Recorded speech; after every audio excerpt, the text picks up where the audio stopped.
नमस्कार, DPP news में आप सभी का स्वागत है। डीपीपी न्यूज़ से मैं हूं अंशुल राजपूत। करते हैं बुलेटिन की शुरुआत। लद्दाख बॉर्डर पर भारत के दम से हवा हुई चीन की चौधराहट, बौखलाया ड्रैगन। जी हां, आपने बिल्कुल सही सुना। भारत और चीन के बीच बॉर्डर पर हालात तनावपूर्ण हो गए हैं। इस बीच चीन की ओर से दावा भी किया गया है कि भारतीय सेना ने 3 हिलटॉप पर कब्जा भी कर लिया है, जिसके कारण चीनी सेना पीएलए ने भारत के ठाकुंग इलाके के पास सैनिकों की संख्या को बढ़ाया है। यही कारण है कि बीते शनिवार को बॉर्डर पर स्थिति काफ़ी तनाव वाली हो गई थी। हालांकि चीन के द्वारा लगाए गए किसी भी तरह के आरोपों को भारत ने नकार दिया है।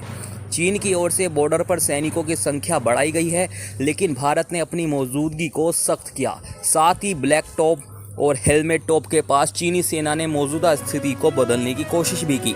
दोनों देशों के बीच हुई ब्रिगेड कमांडर लेवल की बातचीत में चीन ने लगातार ये मसला उठाया है कि भारत ने हिलटॉप पर कब्जा किया है, लेकिन इसी बैठक में भारत ने भी चीन की घुसपैठ का विरोध किया।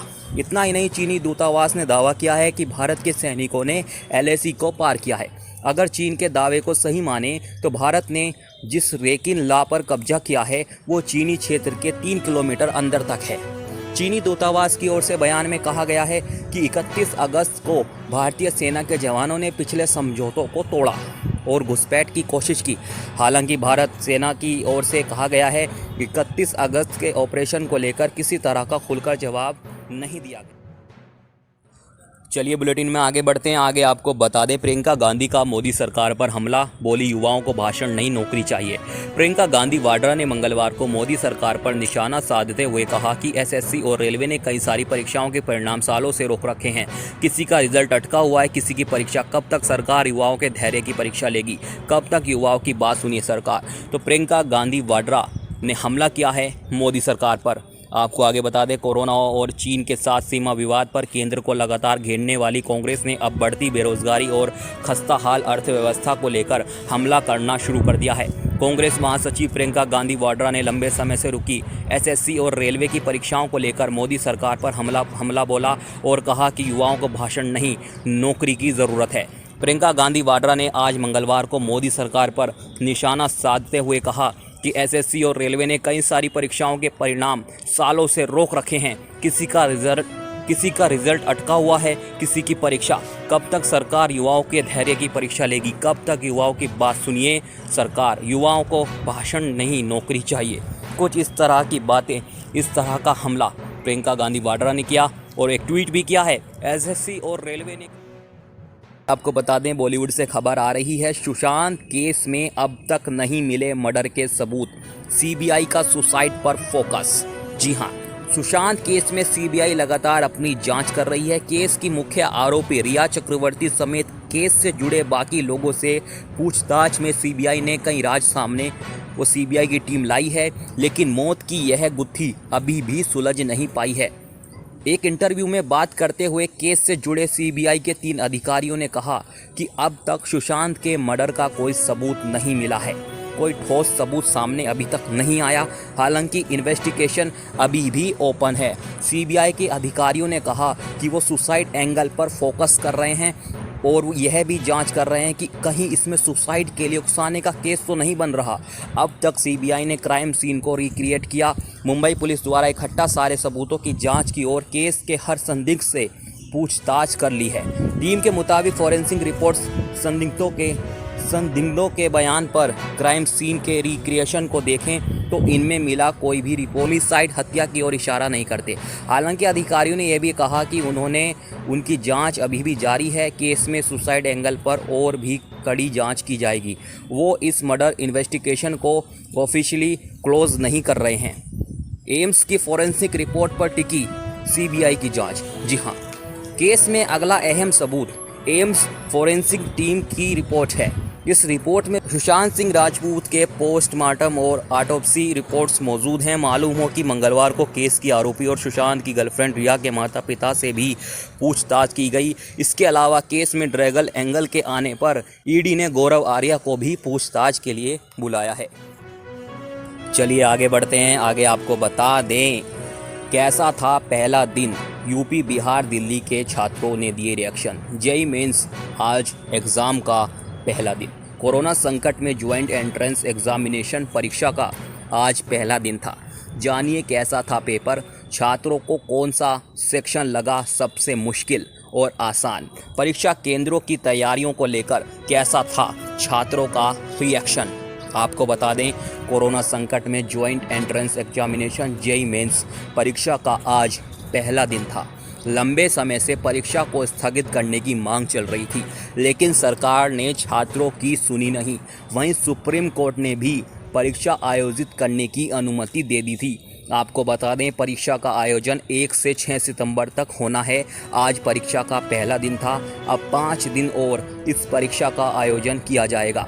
आइए जानते हैं परीक्षा के पहले दिन छात्रों का कैसा था रिएक्शन। उत्तर प्रदेश के छात्रों का जानते हैं रिएक्शन। जेईई परीक्षा में बैठने वाले उत्तर प्रदेश के एक छात्र ने बताया कि गणित सेक्शन थोड़ा कठिन था। रायबरेली के उत्कर्ष साहू ने कहा, गणित के कुछ सवालों को छोड़कर पेपर अच्छा चला गया। उन्होंने यह भी शिकायत की कि अधिकारियों को छात्रों के परिवहन के लिए पर्याप्त व्यवस्था करनी चाहिए थी।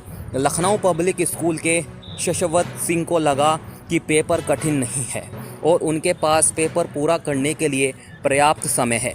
लखनऊ की अदिति भी अपने पेपर से संतुष्ट थी।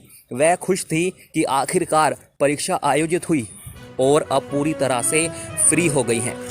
इसी के साथ अदिति सरकार की ओर से जारी सुरक्षा प्रोटोकॉल से खुश थी, जो परीक्षा केंद्र में लागू किए जा रहे हैं। लखनऊ के रानी लक्ष्मीबाई सीनियर सेकेंडरी स्कूल के मानस मणि और उनके दोस्त दिव्यांश सिंह ने कहा कि परीक्षा में और देरी हो सकती है, क्योंकि छात्रों की सुरक्षा सर्वोपरि है। ज्वाइंट एंट्रेंस एग्जामिनेशन के लिए उपस्थित होने वाले उम्मीदवारों में यूपी दूसरे नंबर पर है। इस साल यूपी में जेईई परीक्षा में 1 लाख से अधिक छात्रों के शामिल होने की उम्मीद है। परीक्षा 6 दिनों के लिए ऑनलाइन आयोजित की जा रही है। दिल्ली के छात्रों का क्या रहा रिएक्शन। हरियाणा के रेवाड़ी निवासी 18 वर्षीय पुनीत कौशल सोमवार को जेईई परीक्षा में उपस्थित होने के लिए रोडवेज बस से दिल्ली आए थे। उन्होंने दिल्ली को केंद्र के रूप में चुना था। उन्होंने बताया, मैं केंद्रों में सुरक्षा उपायों के बारे में वास्तव में डर गया था, लेकिन जब मैं विवेक विहार में पहुंचा तो मुझे सब कुछ मिला। परीक्षा केंद्र पर सोशल डिस्टेंसिंग नियम का ठीक से पालन किया गया। हमें नए मास्क दिए गए थे जो हमने पहने थे। गेट पर सैनिटाइज़र रखे थे। इसी के साथ सभी ने केंद्र के अंदर मास्क पहने हुए थे। एक छात्र सुहानी ने कहा, भले ही हमें परीक्षा के आयोजन के बारे में स्पष्ट निर्देश नहीं दिए गए थे, लेकिन हम पूरी तरह से तैयार थे। स्क्रीनिंग और सोशल डिस्टेंसिंग का पालन किया गया और मुझे खुशी है कि परीक्षा आयोजित की गई, क्योंकि कोरोना वायरस के कारण हमारी पढ़ाई बुरी तरह प्रभावित हुई थी। नरेना की रहने वाली 17 साल की श्रुति मेहरा ने विवेक विहार में अपने परीक्षा केंद्र तक पहुंचने के लिए कैब ली। उन्होंने कहा, मुझे पता चला कि सुबह उबर ओला हड़ताल थी, लेकिन मैं एक टैक्सी बुक करने में कामयाब रही। मैं परीक्षा केंद्र में सभी सुरक्षा उपायों से संतुष्ट हूँ। महामारी के बीच परीक्षा लेने के बारे में चिंता थी, लेकिन मुझे खुशी है कि अब परीक्षा खत्म हो गई है। तो आज परीक्षा का पहला दिन था। आपको बता दें, जेईई मेंस की आज प्रथम परीक्षा थी और इसके लिए उसने कोर्ट से जमानत मांगी है। श्रीनगर के रहने वाले वैज उल इस्लाम पर आरोप है कि उसने पुलवामा हमले के लिए बम बनाने का सामान खरीदा था। हालांकि नेशनल इन्वेस्टिगेशन एजेंसी NIA ने इसका विरोध किया है। आरोपी की जमानत याचिका पर 3 सितंबर को सुनवाई होगी। NIA के वकील विपिन कालरा ने जम्मू कश्मीर में बताया कि आरोपी वैज उल इस्लाम ने कोर्ट में जमानत याचिका दायर की है। उसने कहा है कि वह नीट एग्ज़ाम में शामिल होना चाहता है। याचिका को 3 सितंबर के लिए सूचीबद्ध किया गया है। NIA ने इस आवेदन का विरोध किया है। पुलवामा केस की अगली सुनवाई 15 सितंबर को होगी। वैज उल इस्लाम को इसी साल मार्च में गिरफ्तार किया गया था। उसने IED बनाने के लिए अमेजन से केमिकल्स और अन्य सामानों की खरीद की थी। 19 वर्षीय वैज ने पूछताछ के दौरान स्वीकार किया था कि उसने जैश-ए-मोहम्मद के आतंकियों के कहने पर IED बनाने के लिए केमिकल्स और बैटरीज खरीदी थी। ऑनलाइन इन सामानों को खरीदने के बाद उसने आतंकियों तक उस सामान को पहुंचाया था। फरवरी 2019 में जम्मू कश्मीर के पुलवामा में हुए आतंकवादी हमले से संबंधित मामले में एनआईए ने हाल ही में आरोप पत्र दायर किया है। एनआईए ने 13,500 पन्नों की चार्जशीट में जैश-ए-मोहम्मद प्रमुख मसूद अजहर और उसके संबंधियों अम्मार अलवी, अब्दुल रऊफ समेत 19 लोगों को नामजद किया। भारत और पाकिस्तान को युद्ध के कगार पर पहुंचाने वाले हमले में 40 केंद्रीय रिजर्व पुलिस बल सीआरपीएफ के जवान शहीद हुए थे। अभी फिलहाल बुलेटिन में इतना ही। खबरें लगातार जारी।